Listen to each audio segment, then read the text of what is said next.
What is up, everyone? Welcome back to Silent Hill 3. Today I want to start off talking about why I like this series so much.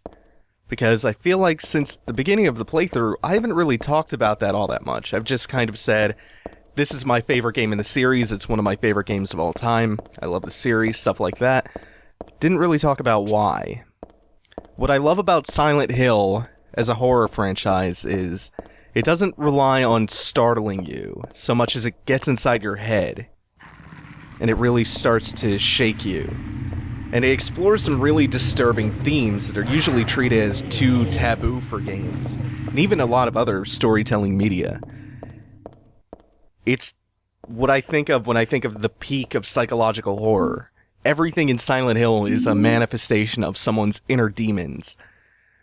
The most popular example would probably be Pyramid Head from Silent Hill 2, representing James's sexual frustration and his guilt and his need to be punished. It's a series that is drenched in symbolism and just generally disturbing imagery. Heather's commenting on the dead body in the subway. Now, I don't want to give plot details away, but I want to talk a little bit about theming and symbolism in Silent Hill 3. I don't like that in previous games that I've LP'd or streamed, I couldn't really talk story or narrative details until the end, so I'm going to try to walk on eggshells in regards to the plot while still trying to do a little bit of analysis right now. So Silent Hill 3 revolves around themes of puberty and pregnancy and childbirth and abortion. And one enemy, which we've been fighting since the beginning of the game, represents that pretty well. The numb body enemy looks a little bit like an underdeveloped fetus, or an infant with harlequin ichthyosis, which is a rare, nasty genetic skin disease that causes these really callous plates to form on the skin, and there are these nasty, deep cracks between them. We're going to use the nutcracker here to crack open the sealed-off gate to open up the chains. This section, along with the platform that takes Heather home, or the platform that leads to the subway train, are both direct references to a movie by the name of Jacob's Ladder. Now, on top of the usual influences that you get in Silent Hill, stuff like the fog, Session 9 and Jacob's Ladder in particular are two huge movie influences, especially in this game. We'll talk more about Session 9 later. Jacob's Ladder is a really great horror movie about a Vietnam veteran who undergoes a complete mental breakdown. And here we are going to pick up our shotgun. Yeah. And we're also about to meet a new enemy as soon as I step out the door, I think. More on the Jacob's Ladder reference I was talking about, though. The Bergen Street platform, which is, remember, the one Heather was trying to get to, is taken directly from Jacob's Ladder. And then also, Platform 4 in Jacob's Ladder is bolted shut with a chain, just like the one we had to crack open with the nutcracker. Alright, so we're heading back downstairs. This is really just, I think, to get us across to the other side, or to the next platform. But dead end over here. There's shotgun shells? No, I'm thinking of a different area. Okay, so we're heading across to the next platform. Is it this one, or... No, it's not. It is the one directly across.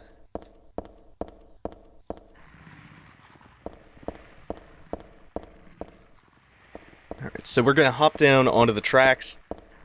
Much like last episode, except this time we're not being pushed onto the tracks by a ghost trying to kill us by a train.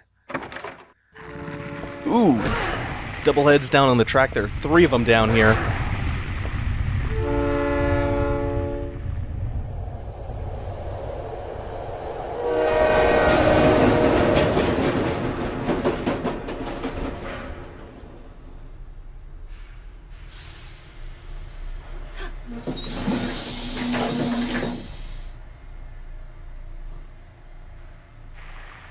once you hop down onto the track and you hop back up onto the platform, that cutscene will immediately play.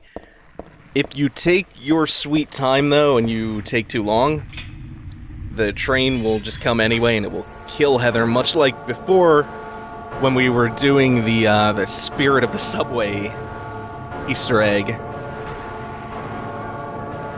And try to avoid the double heads here. By the way, the subway train in the last room will take out all 3 dogs on the track, in case they're being too annoying to you.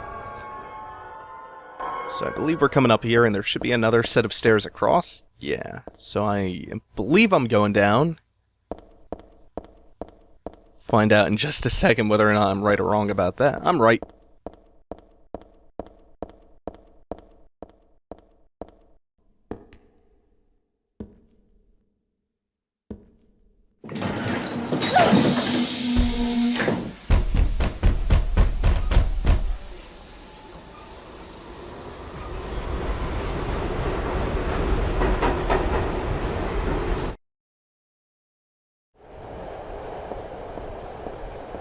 So now we have a series of compartments that we can travel through.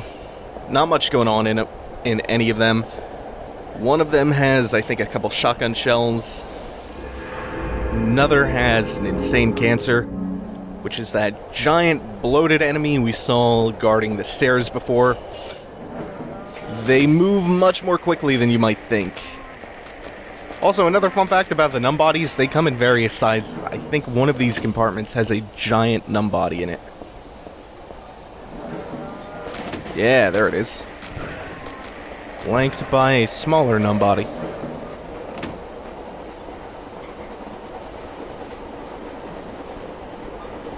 Yeah, our head's cocked towards the first aid kit and the shotgun shells. That's a really good tip that somebody gave me when I was streaming Silent Hill 2 that I never knew before. When there's an item around, your character will turn their head to look in the direction of the item, and it gives you a little bit of a hint. Here's another insane cancer. I don't think there are any insane cancers in the game that I have to fight. I'll maybe fight at least one of them. The best solution to killing them is to use the shotgun to knock them on their asses.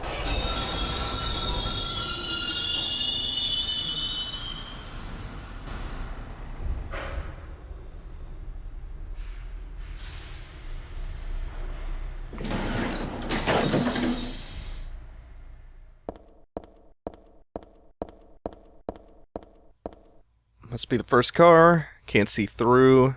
All I see is the track.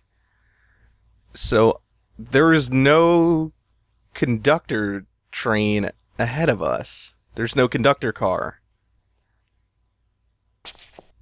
It's a ghost subway.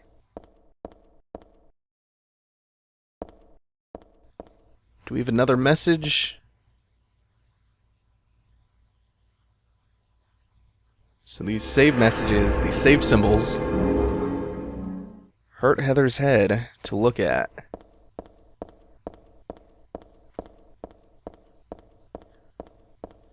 By the way, does anyone want to do me a favor and tally up the number of enemies I've killed so far? This has to do with the endings. There are 3 endings in the game, and I'm going for the normal one. And the way that the endings work in this game is that it's based off of a kind of an invisible point system. Taking damage and killing enemies along with certain events add to this invisible tally of points that counts towards which ending you get. If you kill too many enemies or if you take too much damage, and if you make a certain decision later on, you'll have too many points and you will not get the normal ending. So I want to try to keep that score as low as possible by avoiding combat generally, by avoiding killing enemies, by avoiding taking damage. Oh, that's not the right door. I might take some damage right there, actually. This corridor with 3 numb bodies in it. Oh, I like this room because in this room we get the mall. And while I demonstrate the various uses of the mall, I'm gonna go ahead and put that bulletproof vest on too. The mall, I will say, is no... Are you kidding me? There's nothing useful inside this toolbox? She's not saying it's empty, so I'm assuming there's something in there. There's nothing useful in that toolbox, Heather. She picked up a walnut in a fit of clairvoyant anticipation of it containing a magic door-opening gem. But she can't conceive of a use for a wrench or some pliers or something down the line. Fucking outrageous. Oh my god. Never noticed that before either. Alright, so I'm gonna equip them all and try to show that off. It's no hammer from Silent Hill 1, though. It's definitely not that. It's not gonna be replacing my pipe permanently. So first of all, it's got an overhead swing and a horizontal swing. It's also a bit like the Great Knife from Silent Hill 2 in that it slows you down while you have it equipped, and that combined with the slowdown effect from the Bulletproof Vest, it's going to take Heather's movement speed down to a crawl. Now, let's see. Yeah, this is something I'm not a big fan of with the Maul. The horizontal... Ooh, there's a big numb body behind me, or was that an insane cancer? I couldn't tell because of the brightness. Gonna try to get back here and bottleneck them and kill at least the giant numb body with the Maul. The normal horizontal swing of this giant mace will completely whiff a lot of smaller enemies, like the small numb bodies. Ooh. And I have gone down to dangerously low health. Gonna blame them all for that. My improper use of it. It's a big, slow, clumsy, awkward weapon that does an enormous amount of damage. Cool little detail about it, though. You do more damage to enemies if you hit them with the head of the maul, the spiked part, than if you hit them with the shaft or the handle of it. So if you're right up close to an enemy and you only hit them with the handle, it does significantly less damage to them. The other thing that makes the maul a little bit clumsy to use is a mechanic that I explained, I think in the last episode, which is that in tight hallways, melee weapons can glance off the walls. So, the maul is, I think, one of the biggest melee weapons in the game. Makes it not so ideal for certain circumstances, and I'm not going to use it all that much from here on out. At some point, I'll re-equip it and try to show off the overhead swing a little bit, because that's a lot more devastating than the horizontal swing. But for now, I'm switching back to the pipe, because we have, in the underpass here, too many tight, narrow corridors that we're going to be encountering monsters in for the maul to be as effective as possible.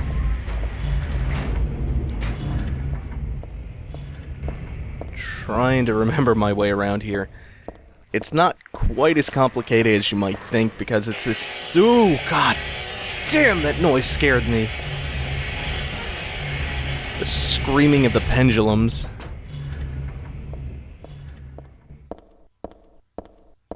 A ludicrously long hallway here. It's almost as if this hallway exists in some sort of supernatural nightmare world.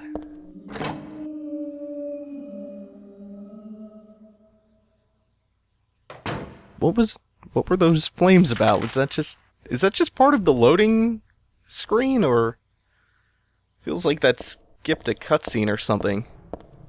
There's nothing really remarkable about this area, though. Pretty sure there's no cutscene here. Ugh. That could be bad. Okay, so I'm turning into this big door. Not that hallway, the next on the right. Like I say, it's not that complex of an area, but, you know, my spatial reasoning and all. Anyway, that's going to do it for this episode. Let me take off the bulletproof vest before I forget and run around at like 75% movement speed for the rest of the game. Alrighty. Okay, that's gonna do it for this episode, folks. Thanks for watching. Take it easy. Have a good one.